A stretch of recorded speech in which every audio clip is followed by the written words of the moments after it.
Good morning. Today we'll be dealing with phrases. So, what is a phrase? A phrase is a group of words that cannot stand on its own. It does not have a subject and a verb. So, even though a phrase is a part of a sentence, it cannot have a complete meaning. It can only add meaning to the sentence.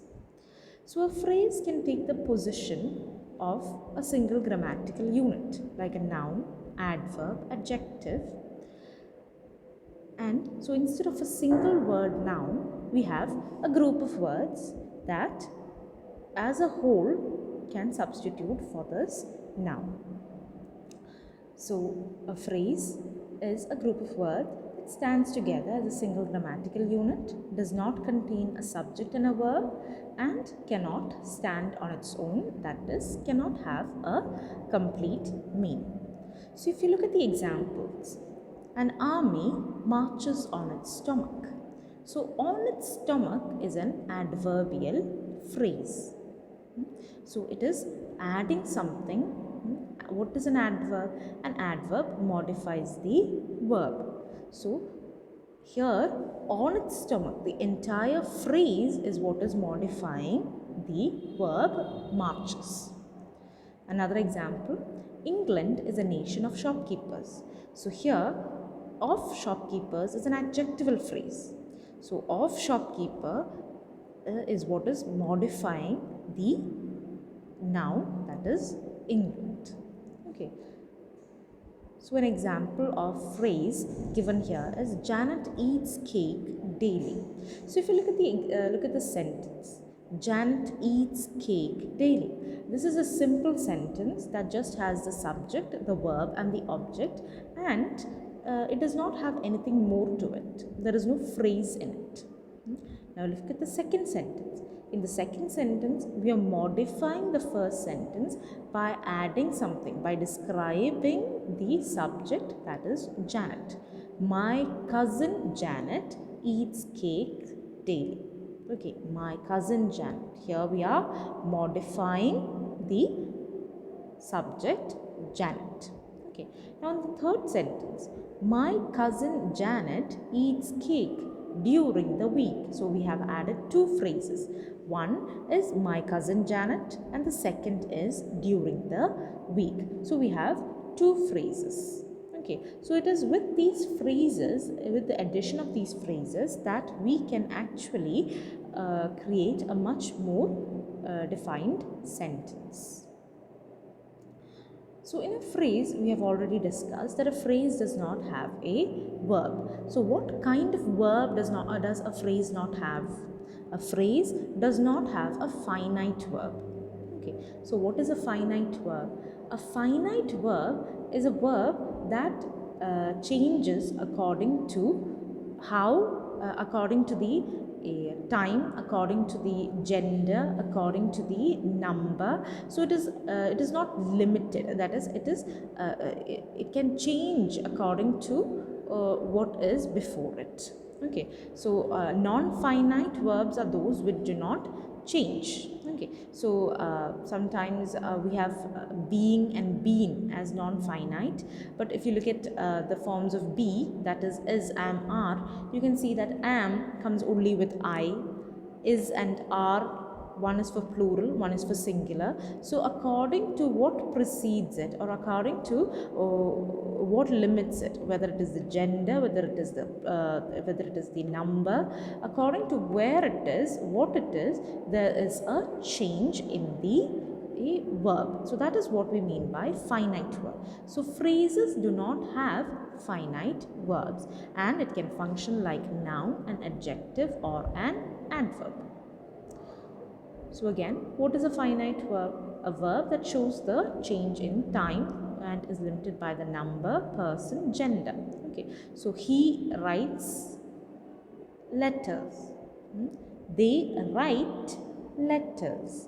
So according to whether it was a single person or a more than one people, we can see that there is a change in the verb write. Singular, writes. Plural, write. They have written. So have written, again change in time. Okay, but if you look at the other side, where it is not limited, you can see Raman tries to sing, singular, sing.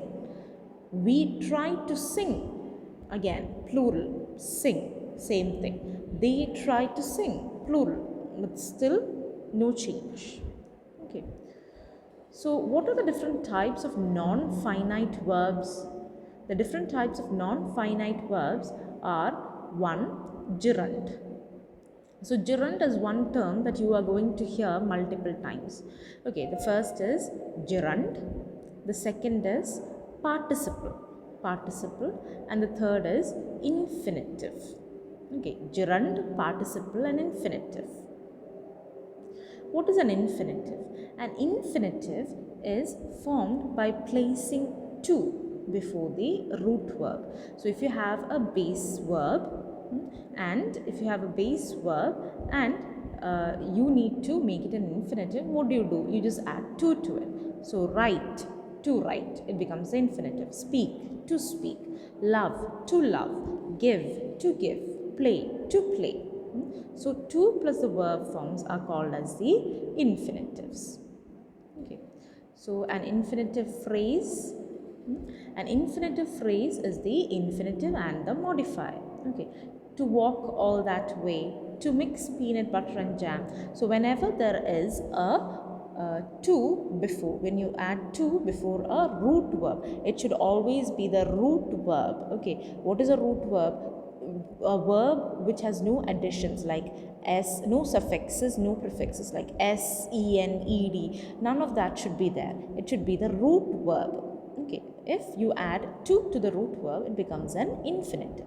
So an infinitive phrase: to sing, to walk all that way, to mix peanut butter and jam. So all those types of phrases can be called an infinitive phrase. Now, what is a gerund? A gerund is formed by adding an ing to the root verb. So one infinitive you add to, second one gerund. Gerund you add ing to the root verb. So for example, read. Read is the root verb. So if you add to read, it becomes the infinitive. But if you add ing, reading, it becomes a gerund. So example, reading is a pleasure for some people. Okay, so here it becomes a gerund. So you can make use of gerunds to write your phrases. Okay, gerund phrase, that is the present participle, that is the ing form and its modifiers. And this acts, always remember, gerund acts as a noun. Gerund acts as a noun. Example, practicing helped a lot. Practicing helped a lot. Okay, so in a phrase you will have what type of verbs? You might have what type of verbs? Non-finite verbs. You will find non-finite verbs in your phrases. So non-finite verbs, what all types of non-finite verbs will you find? One is the infinitive, second is the gerund. First was the infinitive, second is the gerund. So you can say practicing helped a lot. Practicing helped a lot. I love reading. So the gerund can be the object or the subject of your sentence. Okay, so it will be always, please remember, the gerund will always be the noun phrase. So what are participle? Okay, when we did gerund right now, we said that gerund is a present participle. Okay, so what is past participle? Past participle ends with ed, en, t. Okay, it is the third form of the verb, and a past participle will always be used as an adjective. So that is the difference between the gerund, which is the present participle, and the past participle. That is, present participle will be used as a noun and past participle will always be used as an adjective. So present participle ends in ing and past participle will end in d, en and t. Okay, ed and also t. Now a participle. So present participle, you add ing to the root verb. ing to the root verb. So here if it is a gerund, it is the noun, and if you are using it as present participle, then it becomes a adjective. Okay, so here look at the example. The dying man called his sons to him. So here dying is an adjective and not a noun. Adjective. So dying man becomes an adjective. Okay, so here it is a participle.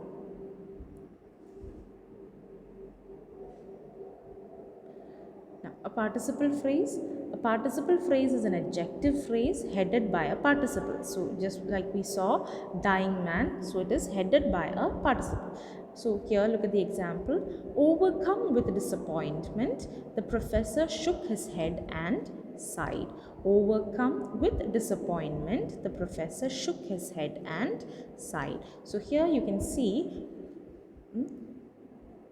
there is overcome with disappointment, the professor shook his head and sighed. Look at the next example. Within 5 seconds, the dog chasing the hare was out of sight. So here, chasing the hare is an adjectival phrase. So here you are using it in the participle. This is the present participle. Overcome with disappointment. Overcome with disappointment, again you are using the past participle. Okay, so a participle phrase contains a participle and other modifiers. All these examples. Students planning to study nursing. So when it is used as a participle, you must always remember, as a participle in the ing form it will be used as an adjective, and as a gerund it will be used as a noun. Okay, so students planning to study nursing must first meet with the dean. So here you are modifying the students planning to study nursing. You are modifying those students. Okay, so you will see that it is the adjective phrase.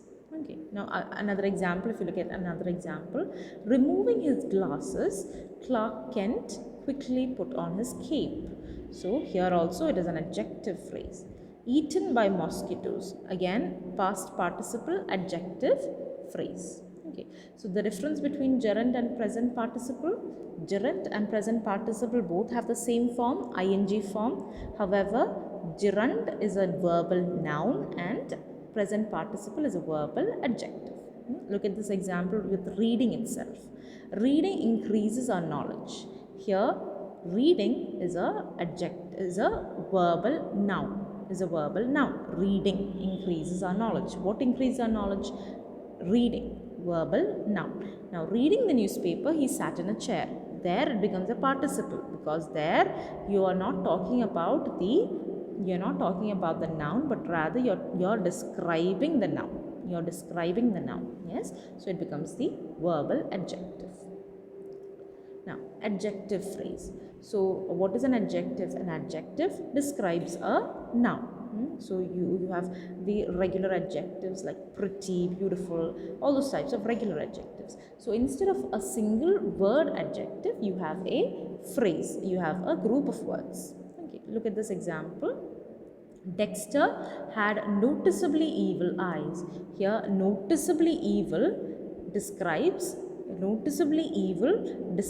the eyes, and it describes the noun. So here, noticeably evil is actually the adjective phrase. Okay, adverb phrase functions as an adverb. Similarly, just like the adjective, adverb phrase here functions as an adverb. Yeah. So here he sings in a low register. So how does he sing? In a low register. So low register, the entire phrase functions as an adverb. Okay. Noun phrase. A noun and its modifiers. Okay, so how much is that doggy in the window? So doggy is the noun and that is the modifier, and in the window is also a modifier. You're modifying this noun. So that entire thing, that doggy in the window is the noun phrase. Okay. Now preposition phrase. Preposition phrase consists of a preposition, its object, and any words that modify the object. Okay, so you have the prepositions on, under, in, at, all those prepositions. Then what the preposition is, the object the preposition is talking about, and the words that modify the object. I lived near the beach. So near is the preposition, the object is beach, and the is the word that modifies the object. So I live near the beach. If I say I live near a beach, again a is a word that modifies the object. So here this is the prepositional phrase. So this is just a poem using the prepositional phrases: under the blue sky, near the ancient wood, beside the trickling stream. So this is just a very small poem. It is something very nice to read using the prepositional phrases. Now, what is an appositive phrase? An appositive phrase is a phrase that renames an earlier noun or a pronoun. Okay, so look at this example. My best friend. You are renaming that best friend. Nick Palacio loves scuba diving. So, in an appositive phrase, you rename an earlier noun or a pronoun. So, look at so this is just adding extra information. Yeah, you are inserting extra information. You don't need it, but you are adding it still. So, look at the second example. We watched Sirius, the brightest star in the sky. So, you just need we watched Sirius. But you're adding an extra information. Okay, Sirius. Who's Sirius? The brightest star in the sky. You're adding extra information using an appositive phrase. So what is an absolute phrase? An absolute phrase is a phrase that modifies a whole independent clause, a full sentence, and not just one word. So, an absolute phrase combines a noun and a participle. And can add very important details to the sentence.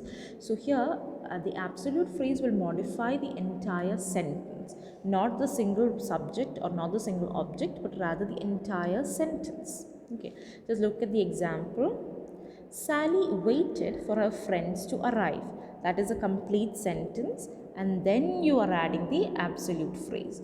Muffins baking in the oven. Muffins baking in the oven. So you are adding an extra information, detail, and it is modifying that entire sentence. And if you look at the extra detail, you will see there is a noun and a participle. Noun, muffins, and a participle, baking. That is the present participle. So Sally waited for her friends to arrive. How? Muffins baking in the oven. Okay. So muffins baking in the oven. Sally waited for her friends to arrive.